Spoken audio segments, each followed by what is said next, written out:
Good afternoon, everyone.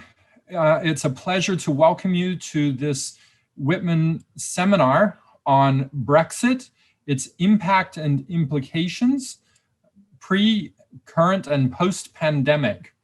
So I will be the moderator for this particular event. And my name is Tom Barkley. I'm a professor of finance practice here at the Whitman School of Management. We have three remarkable guests who I will introduce in a minute. And just for a general lay of the land, the plan is to have each of our guests share a little bit about their perspective on Brexit, and then I will follow up with some questions to perhaps pinpoint some details. And towards the last 20 minutes or so, we will take questions from the audience, and we look forward to some great questions from you. So let me begin by introducing our panelists today. Mike Harris is founder and CEO of Cribstone Strategic Macro and professor at Syracuse University in London. Mike is the founder of this company, which was established in 2017. Prior to that, he spent 24 years as a market-facing analyst, strategist, and research manager, where he covered scores of companies, dozens of industries, and 20 economies. He received 22 number one rankings in the Institutional Investor Sell-Side Research Survey and was the highest ranked research analyst during his 19 years at Bank of America Merrill Lynch, and among the highest ranked in the history of the survey.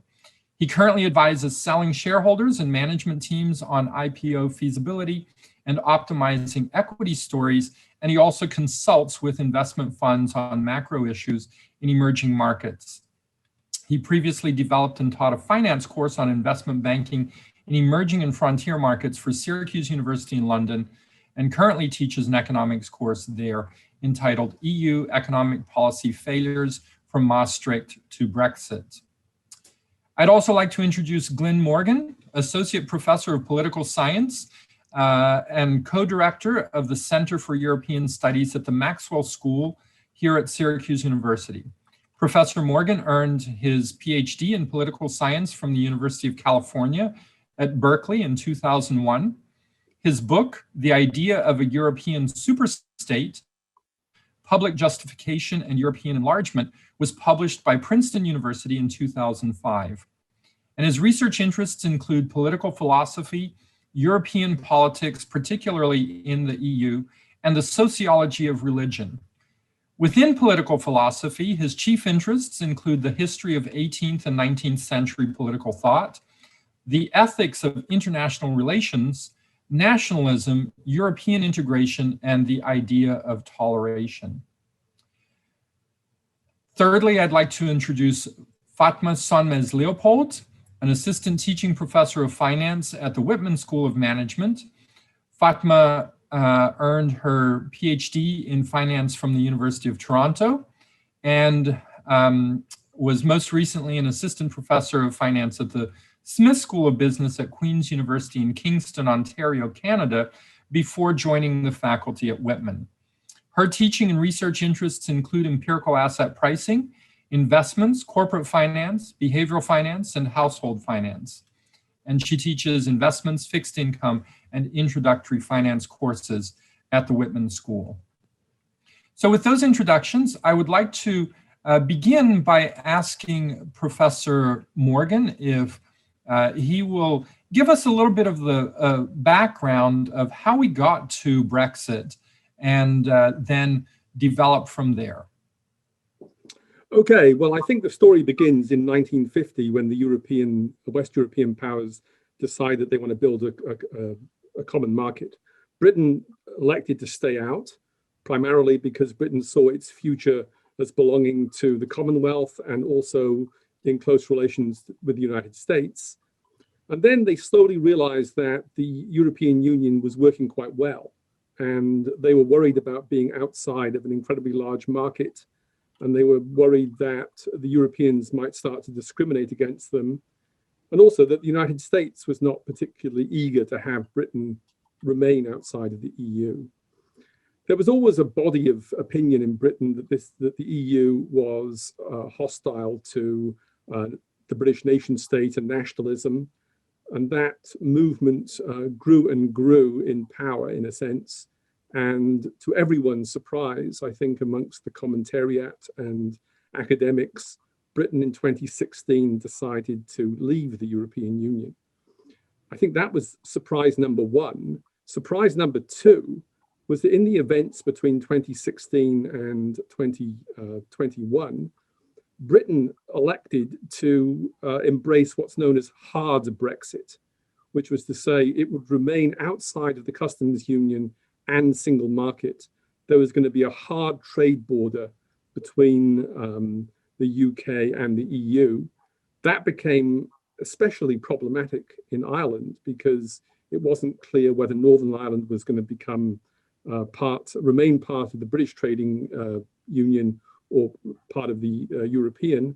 The British decided that they would sell Northern Ireland out and put a border in the Irish Sea. There are troubles emerging over that. I think that sets the scene. I'll say a couple of things about what's happened over the last few years. The British discovered it was extremely difficult to get out of the European Union. They thought it was going to be a very easy negotiation. It wasn't an easy negotiation, and it cost the first British Prime Minister, it actually cost David Cameron his job. It then cost Theresa May her job, and Boris Johnson finally negotiated a breakout and signed a deal at the end of last year. There have been considerable worries from the business community about how they will survive outside of the European Union. Many British exporters are worried about how they will sell their goods now that they remain outside of the single market. To a certain extent, these fears of how Britain will survive have diminished in the wake of COVID-19 and Britain's success in rolling out vaccinations. Britain's one success, I think, over the last few years has been a tremendously effective vaccination policy. Britain, prior to the rollout of the vaccinations in December, had done very, very badly under COVID. Britain had a higher death rate than almost any advanced industrial country. It had a greater economic decline than almost any advanced industrial country, but it had been saved to a certain extent by vaccination.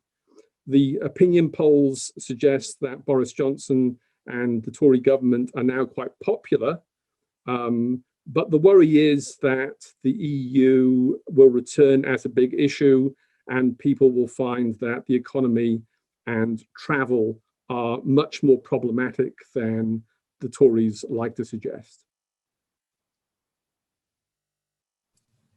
Thank you, Glenn, for that introduction, for that background.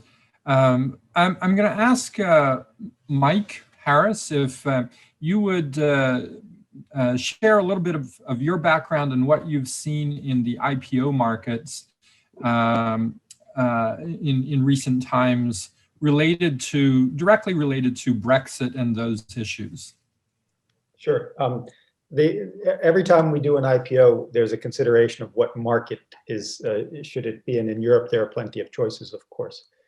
It usually comes down to where is our business, what is the message that we're trying to communicate to the market, where are the analysts that cover our sector, is there a certain country that has some sort of core competency in our industry, and then of course there's the pools of capital just generally, where are there sort of forced buyers. And the UK has been a huge pool of capital historically. So you'd get miners from Kazakhstan, for instance, a listing in London being large enough so basically UK pension fund holders through their index tracking funds were effectively forced buyers of these somewhat strange companies that you wouldn't say automatically should come to a country like the UK.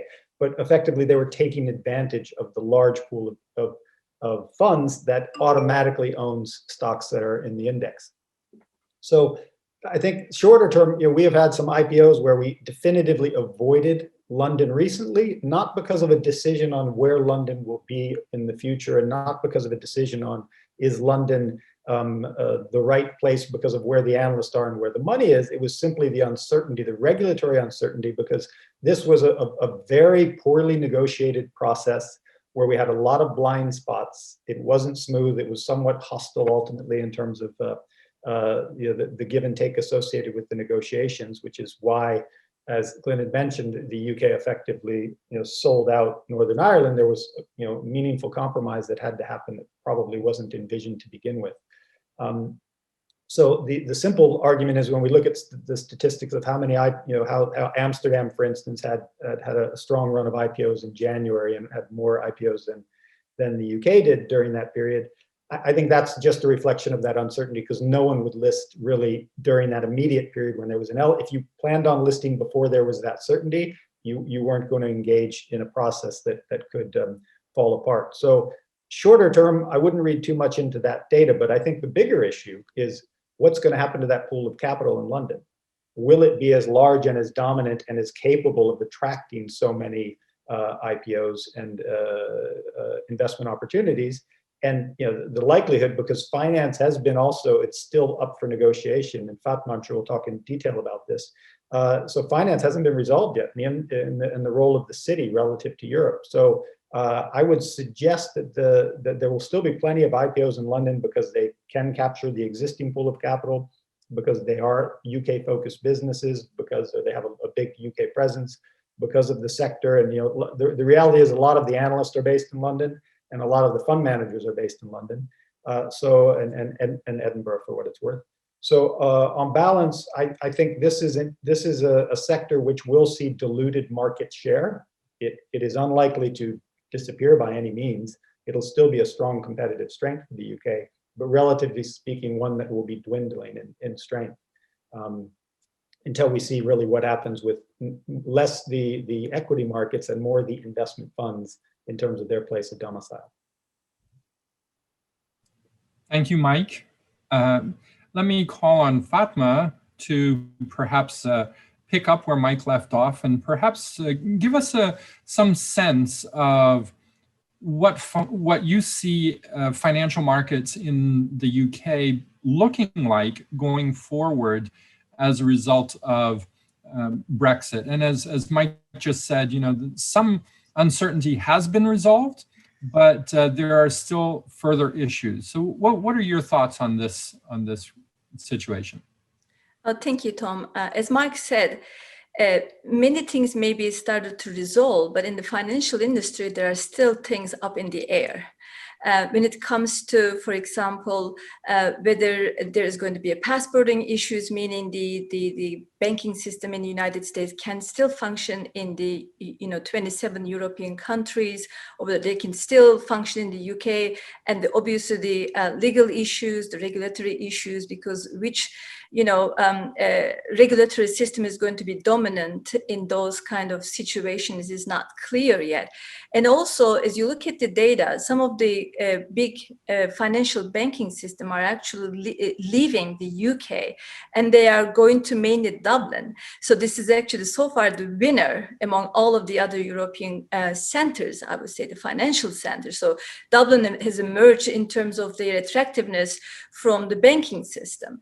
But not only Dublin, Paris, Amsterdam, Frankfurt, these are additional centers. What we see now, post-Brexit, now within the maybe last 3 months, or before even, the not only the staff, the divisions, all the kinds of different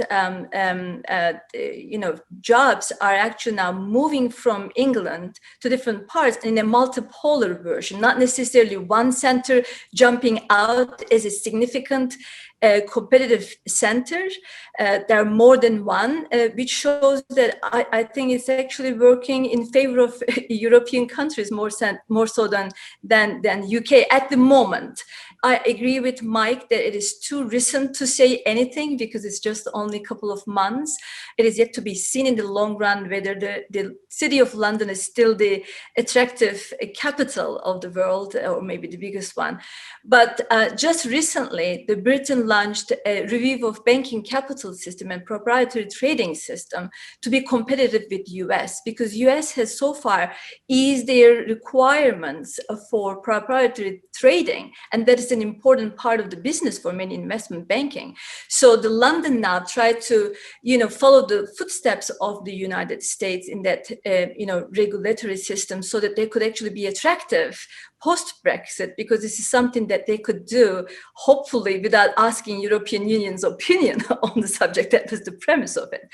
And then the other thing about the IPOs, again, post-Brexit, London is trying to be attractive for SPACs. I mean, people who are in the financial world, they know what SPACs are. They are really this very, companies who goes to IPO, raise capital, and then they go buy companies in the parts of, wherever they want to buy the companies. So the SPACs are actually now very attractive for many of the exchanges. US has been doing great in terms of the attractiveness. And London is trying to get this attractiveness from the New York and be the center for that.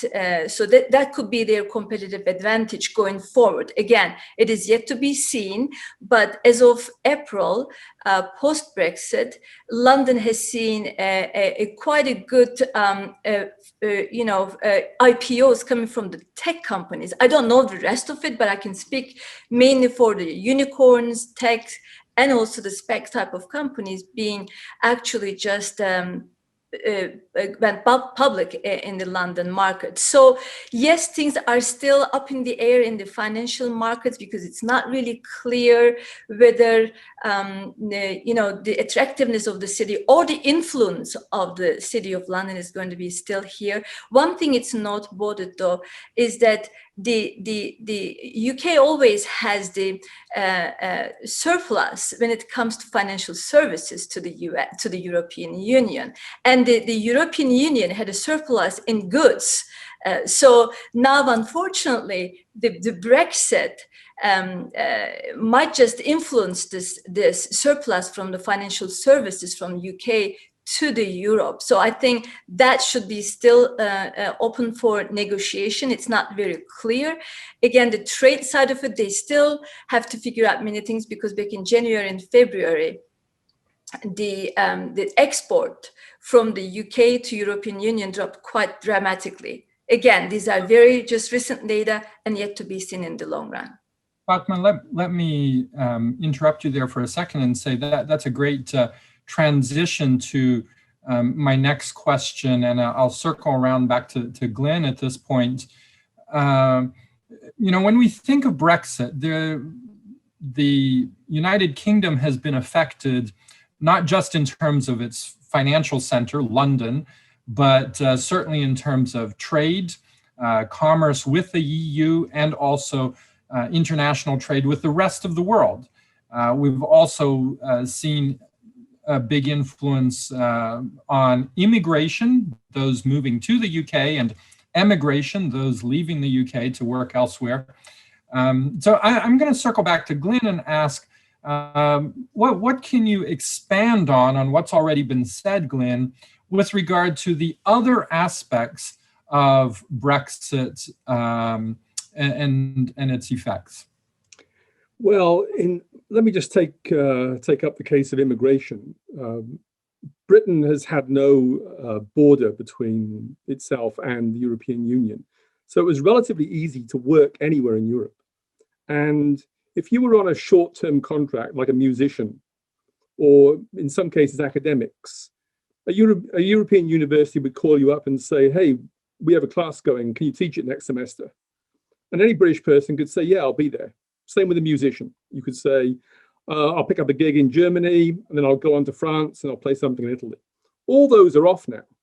I mean, I've had academic contracts cancelled because now you have to go through the rigmarole of getting a visa. And if you're on a so there's no such thing as a short-term contract in the same way. And it is enormously disadvantageous to certain specific industries. British academia has done extraordinarily well. The universities in London, for example, have been able to recruit fabulous European academics, many of which have left. And I can see lots of different industries in Britain shrinking. Now, hopefully, some new ones will develop, but in the short term, it is a disaster for certain sectors of the economy.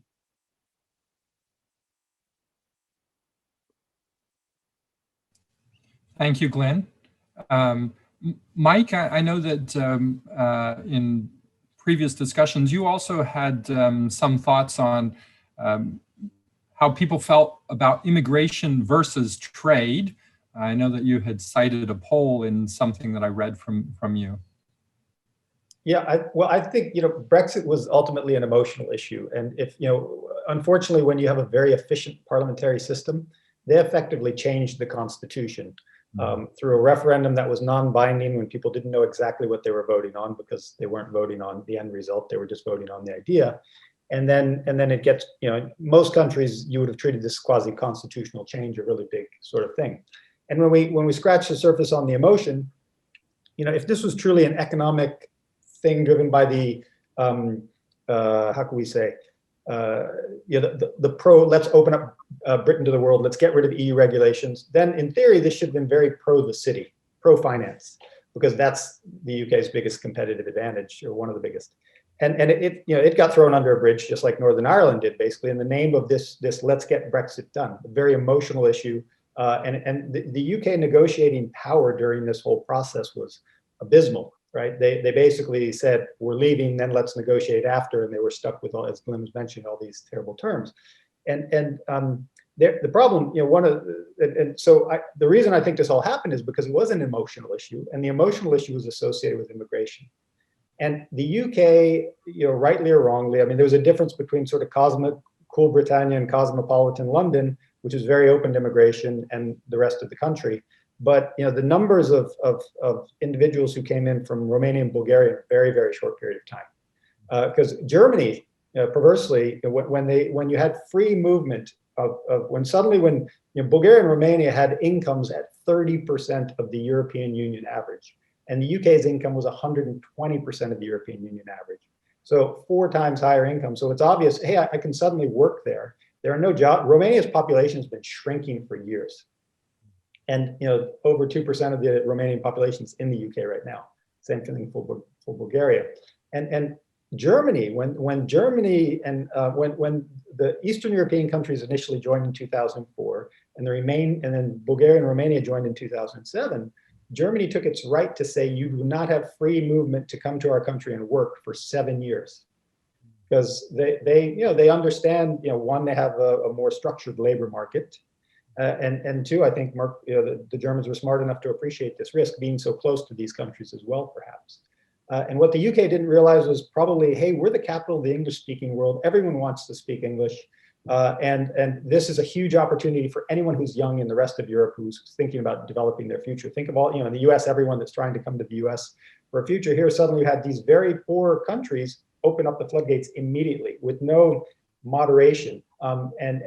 That was a consequence of a treaty that was negotiated for political reasons, and it made sense, and it was great to lift these countries up. But it was interesting that the UK didn't use that safety valve that the rest of that Germany in particular did, which has been the largest magnet for immigration.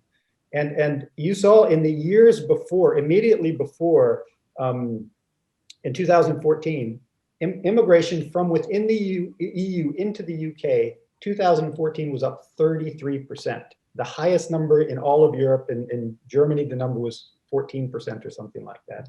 So when the Brexit vote was coming, the UK, relatively speaking, was doing quite well economically, and Europe wasn't. Remember, Europe had an economic crisis, and currencies were in crisis, and countries were at risk of default, and all this sort of stuff.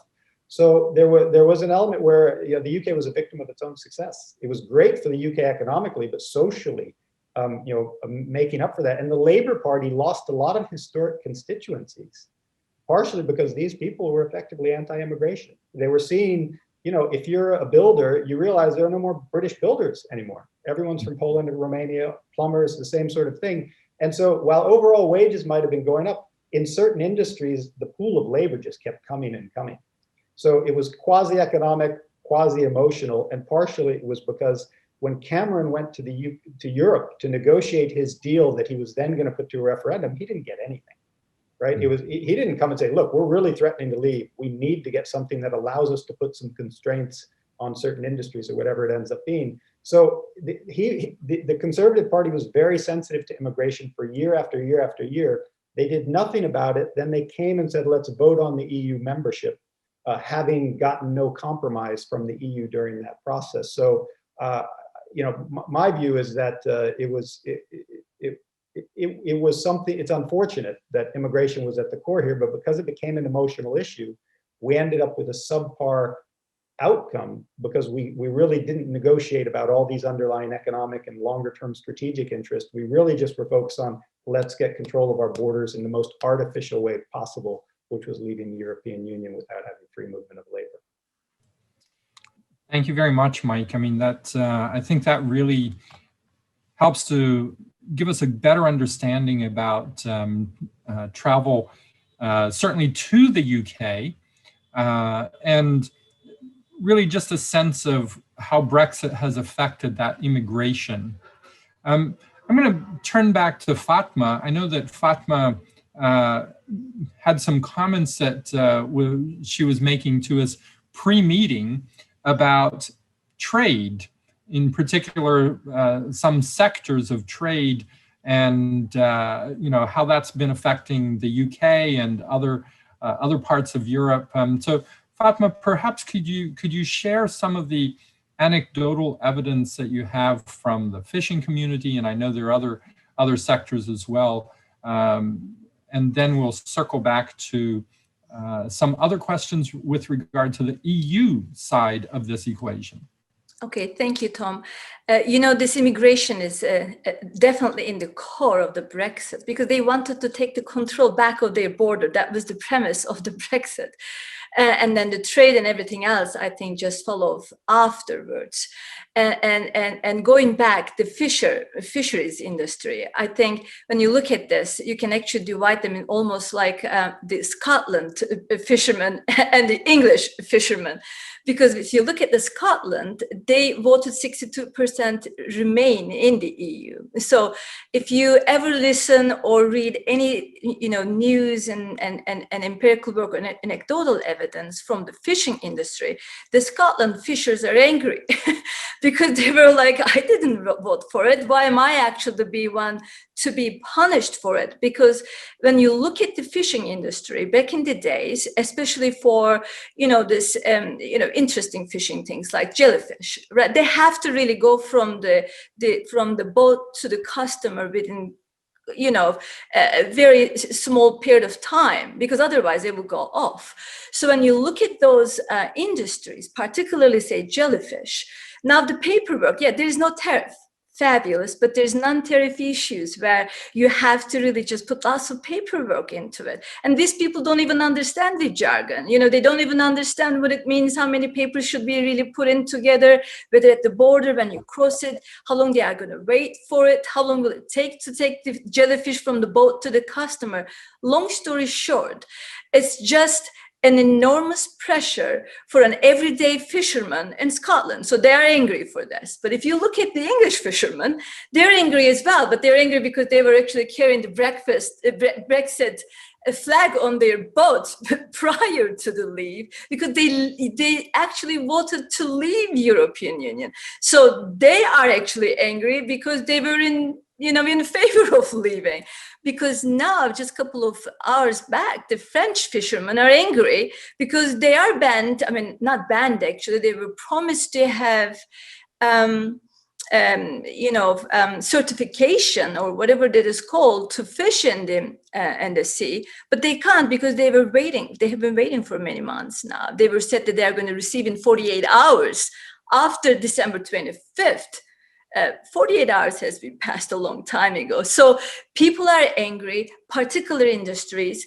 Again, the fishing industry is very touchy only because it goes both national, as I said, they carry the immigration thing to their heart. They didn't want to share it, their country with the rest. But now the result of it is not what is promised to them. And this goes back to agriculture. It goes back to many other industries. So particular industries are affected the most among this whole, the Brexit issue, because what is promised prior Brexit hasn't, resolved in the way they were hoping to be resolved. Only because, again, maybe the I don't know, COVID, maybe, I don't know. But this is where the anger so far I've been aware of.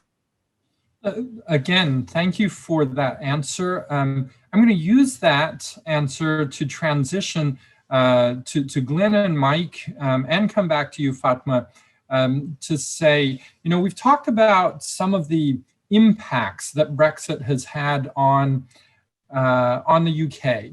And you just alluded to the fact that there are many, both English and Scottish fishermen who are angry. I'm going to ask Glyn if he would like to share a little bit about the general sentiment of the British people at present with regard to Brexit, but also the current sentiment with regard to the government. And I know that you had some slides about vaccines and so forth. Glyn? Yeah, I don't know whether Mike could, the other Mike could bring the two slides up. What these slides will show, next one.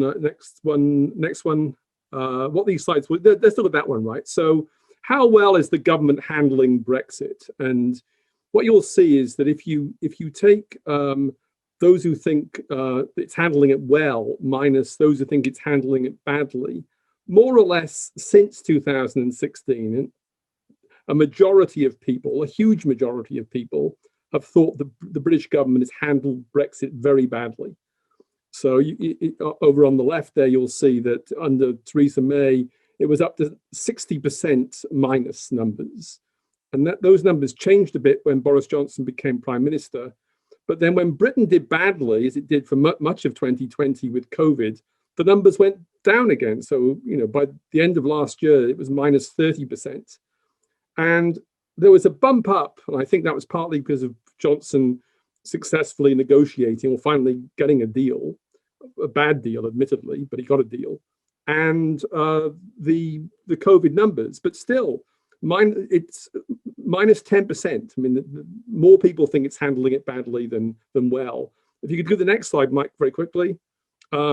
Was the UK right to leave? And it's the polls going into the 2016 referendum, it was very, very narrow. It was -1, +1.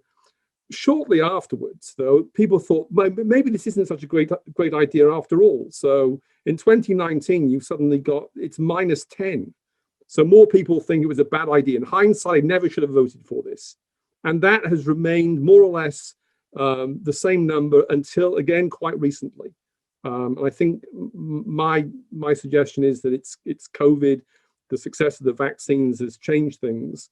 But nonetheless, in a poll last week, it's still a majority of people, if given a choice, would not choose to leave.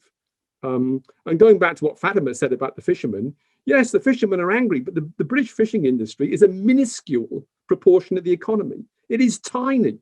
It hardly employs anyone. It contributes next to nothing to the economy. It's absurd that the British are fixating on the fishermen. The fishermen are irrelevant. What's relevant, as Mike said, is the city, the financial industry, and the financial industry has got a very bad deal. It didn't get anything from Johnson's deal. It didn't get any equivalence. It is outside of the EU regulatory order. And going forward, I think that's going to be a disaster.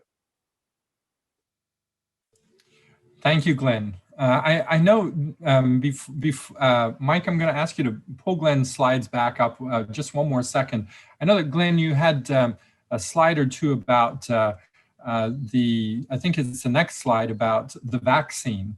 Yes. Would you care to comment on how sentiment has changed with regard to the British government as a result of the administration of vaccines?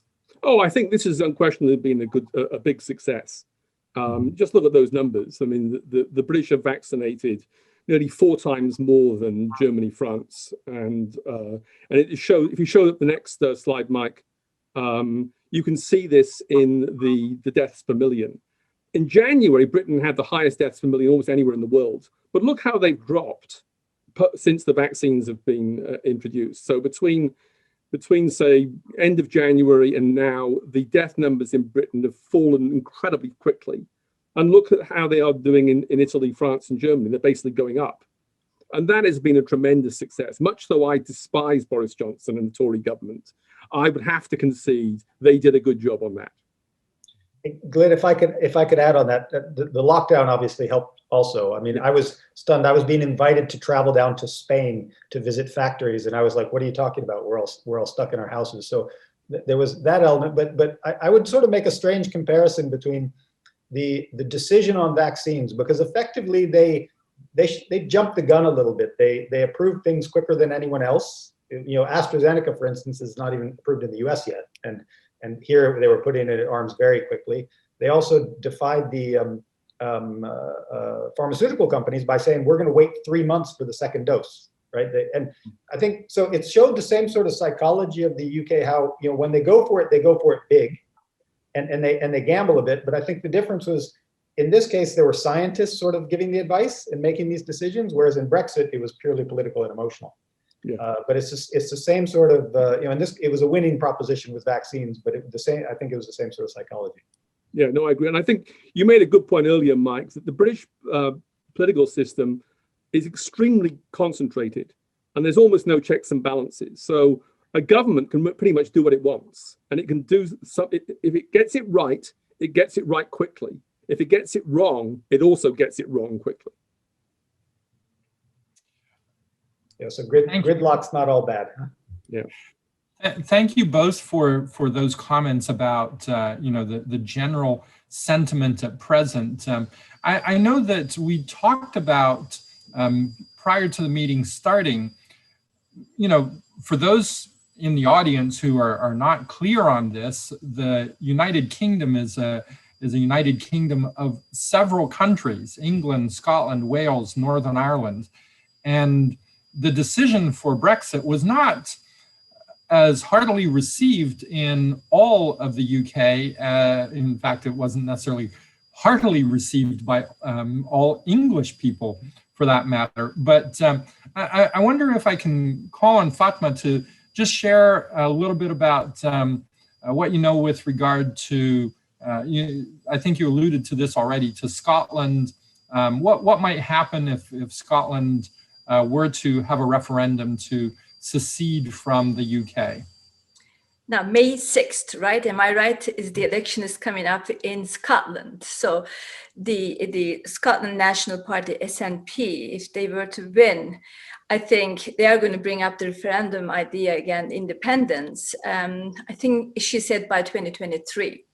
Well, clearly it all goes back to the law of United Kingdom, right? The Boris Johnson has the saying of all, so he has to approve of that referendum. So yes, they could just bring it, you know, to the people. But if Boris Johnson says, "I'm not giving, you know, permission to hold this referendum," then it's clearly up to the National Party to say, well, you know, we are going to go there anyways, like Catalonia example in Spain, and we are going to just do the referendum by ourselves, and then just do the independence. But then what?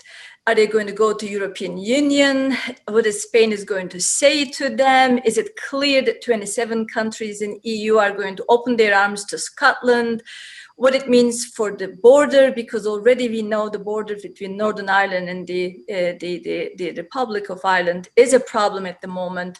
So that will be actually more interesting to see the trades, because Scotland actually exports, their main export is in the mainland.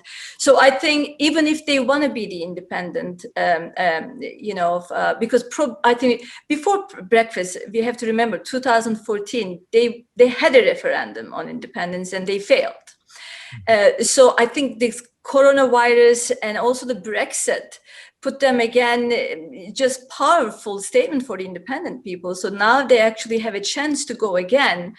But if they go and be independent, if they go into European Union, what happens to the border with Scotland and the UK? What happens to Northern Ireland, to Wales? Will they be also say, okay, Scotland did it, maybe I should just go and separate from England and then go do whatever I want to do with the others? So it's, I think, again, these are all yet to be seen. May 6th is the date. We should just watch what's going to happen. The recent polls, it shows in favor of the Nationalistic Party. So this is all I can say at the moment for this issue. Thank you, Fatma. I'm keeping an eye on the time here. We have about 20 minutes left, and so far we have one question from the audience. Before I come to that person's question, I will invite audience members to to submit questions in the Q&A section on Zoom. And before we come to that first question, I want to ask of the panelists two more questions that perhaps you could each provide your opinion on, just a couple of minutes. We've spent most of our time talking about the effects of Brexit on the British. What are the effects of Brexit on the rest of Europe? I mean, what is the general sentiment? Are the Europeans glad to get rid of the British? Are they disappointed? What is the general sentiment of the rest of Europe? And then the follow-up is, we're conducting this this discussion from Syracuse University in the US. How does America, how does the United States feel about Brexit? Is it something that Americans are going to lose sleep over, or is it just another part of the world, something happening across the pond that doesn't affect those in the US? So I'll call on Glyn to, first of all, talk about Europe's perspective, America's perspective on Brexit.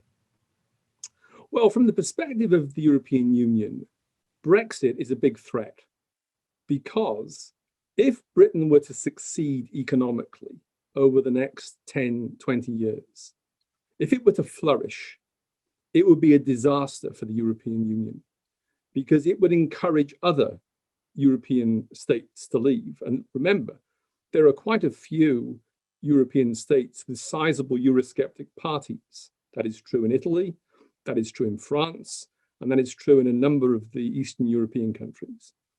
So if you are in favor of the European Union, if you think European integration is a good thing, you must work mightily to ensure that Britain fails, and fails miserably, over the next 10 to 20 years. And any savvy European politician knows that. So the idea that the Europeans might offer the British a good deal on financial services, a good deal on trade, forget it. Because politically, they can't afford to allow Britain to survive. And I don't think the British realize that the EU will play hardball, and they will make life very difficult for Britain. People forget, Mike brought the AstraZeneca thing up, right? So the first signs that there were blood clots were detected, not by the British, but were detected by the Germans and the Norwegians. And one of the reasons why the British didn't detect it is because they've lost access to some important European databases on medical results. And if they'd had access to those results, it wouldn't have taken them so long to detect these blood clots. And I think you can multiply these examples. Britain is going to lose out a lot through not having access to important sources of information. On to the question about what the impact on the United States is. Well, the United States is interesting because for the first time with the Trump administration, we saw a US president who was against the European Union.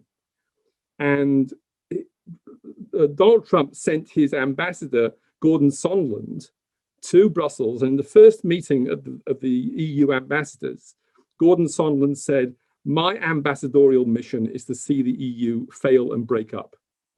Because Donald Trump would rather trade with Germany, France, and Britain on a bilateral basis. Donald Trump thinks that when he has to form trade deals with the EU as a bloc, he loses. And in a sense, Trump was right. if the EU can trade as a giant bloc, they can extract very good deals out of the United States. And Britain, I think, is going to see that it is not going to do well in having to do bilateral deals either with the EU or with the United States. Thank you, Glyn. Mike? Yeah, no, I think what Glyn said is spot on, and I would also add though that one of the things that the UK why is it that it's tough to get a good deal with the EU, because they're a massive market, and China's afraid of repercussions from the EU, yes, not losing access to markets and technology and all this stuff. So when the UK now is, they did a terrible job negotiating Brexit, but in the end of the day, their negotiating power globally is diminished because they're less relevant. China can do what it wants to in Hong Kong because they don't fear the UK response. Russia was already killing people on UK mainland even before, but now, what can the UK do to punish countries? So I think actually one of the things that consequences will be is that the UK is now trying to say things about the persecution of the Uyghurs in China, and that's all well and good that UK wants a human rights focused policy, but they can't do that. They can't get away with that anymore, because they don't have the size to be able to bully and influence other countries. So I think the UK is going to be a diminished power from a moral perspective, all in the name of the economic bottom line. So they probably will be able to agree trade deals that are okay, but that's partially because they're making concessions, but partially because they're not going to, as part of the quid pro quo, a trade deal with China will come, okay, we're going to shut up about certain things in the future. We'll be much more cooperative when it comes to these sorts of things. And I think the US loses out because obviously the EU being able to work so well with the UK within the European Union and get the European Union to be on the US's side when it comes to geopolitical concerns, dealing with Russia, whatever it ends up being, the UK is sort of marginalized again from that perspective. So I think this is almost the UK has effectively walked. It used to be a major global power. It was diminished. When it joined Europe, arguably it sort of stabilized a bit, and I think now it continues probably to be less relevant over time would be my impression. But it does. I agree actually with Glyn as well, though. It does also make it harder because you're a smaller market. With everyone you're negotiating with, the likelihood of getting as good a deal as you wanted before is arguably diminished just from a purely economic perspective. Thank you, Mike. Fatma, I'll give you the last word on this discussion, and then we'll move to questions from our audience.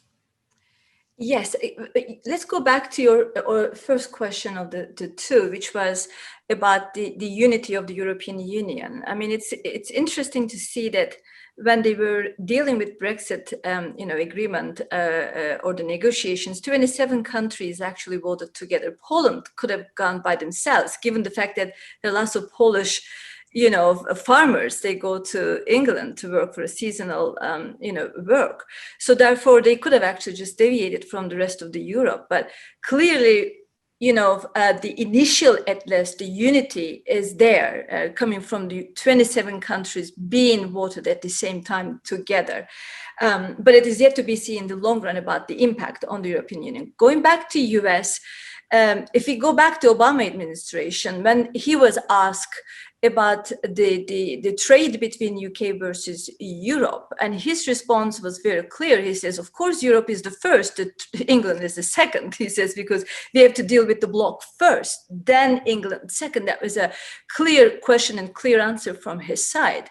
Yes, we deviated from that through Trump administration, but we are back to Biden administration right now. And what Mike said is being relevant is important for UK now. They have to be really keep relevant for the UK, for the United States, so that we could actually give not maybe the first role like the European Union, but at least to be relevant, to be still in the game, and to really just make sure that the US actually cares about to have some trade agreement in the long run. Thank you, Fatma. We have a couple of questions from our audience, and rather than ask them as separate questions, there's a little bit of overlap. So the first question is from Jenny Henderson. With so many people feeling Brexit has been handled badly, and many feeling they no longer want to leave, what options exist for Britain? Could Brexit realistically be scrapped? And Dimitri asks, a second half of Dimitri's question says, is it too late to renegotiate, or will we see Frankfurt or Paris take up the new mantle as Europe's financial center? So I'll circle back to Glyn and say, what do you think? Is it too late for there to be a return to Europe, or maybe it's just a matter of time? And how is Europe going to respond? Are we going to see Frankfurt or Paris become the new financial center for Europe? I don't see how they can renegotiate or have another. First of all, it would require another referendum. Basically, you couldn't go back into the European Union without another referendum. No political party at the moment is calling for that, and at the moment the Tories have quite a significant lead in the polls. I do not envisage Britain getting back into the European Union or calling a referendum for 50 years. I think it's extraordinarily unlikely. It's been so difficult to get out. Britain is now thinking through its future. I don't think it's going to go back. Furthermore, if it were to try and get back into the European Union, the Europeans would extract quite a good deal, because Britain got all sorts of benefits under the old regime. It wasn't part of the euro. It got exemptions from all sorts of deals, and those favourable deals are not going to be given. So Britain would go back in a much weaker position. So I don't think that's ever going to happen. I'm sorry, what was the second part? Oh, Dimitri's question. Yes, I mean, who is going to take over the leadership of Europe financially? I don't know. That's something that Mike would. I know lots of bankers who live in London, and they say, I'm not going to move to boring Dublin. Bankers like Paris, and bankers like places that are fun. Dublin is not fun, and Frankfurt's not fun. Mike, your thoughts? Yeah, I mean, I've had a good time in Dublin, but Was it raining? Dublin got a lot of back office stuff initially, and yeah, so a lot of the banks put a lot of the regulatory requirements there. So there are a lot of financial people there, but they're not necessarily the highest, most senior bankers, for instance. So, and those other markets, clearly no one wants to go to Frankfurt, so it is probably a play, between London and Paris. But as Fatma said before, it's also, it's a market share splitting up effectively. It's becoming more fragmented in a way. And Europe can just force things by saying, if you're going to do this function, you're going to do it in Europe, period. And so London will just have to lose certain lines of business. So it is strange that they left that renegotiation for the end. But I agree with Glyn, and I don't know about 50 years, but I would say it'll be at least a generation, because of the efficiency of UK politics. The majority of working age Britons, if we exclude the young, the under 18s or whatever the voting age is here, even excluding all of them, who most of them had no interest in Brexit whatsoever, they realize it's making their personal lives more difficult, just in terms of the travel and the simplicity. People are only starting to realize that. But the majority of working age Britons, 51 to 55%. Now, they don't actually count they don't actually formally say who voted by age. But if you go based upon all of the surveys and the percentages that seem to have voted, there's no way a majority didn't vote for Remain of working age Britain. So there is a demographic sort of time bomb here. So it really comes down to, not that people will need to come back. There's no need to renegotiate at this stage. People are exhausted. I mean, people are just, no one wants to really talk about Brexit actually in the UK anymore. And so but I would suggest that, failure will breed a desire to re-engage with Europe. And it won't just be frustration. My guess is the travels, you have from a travel perspective, you have the right to travel visa-free everywhere. You just have to stand in line. It's a little more of a pain.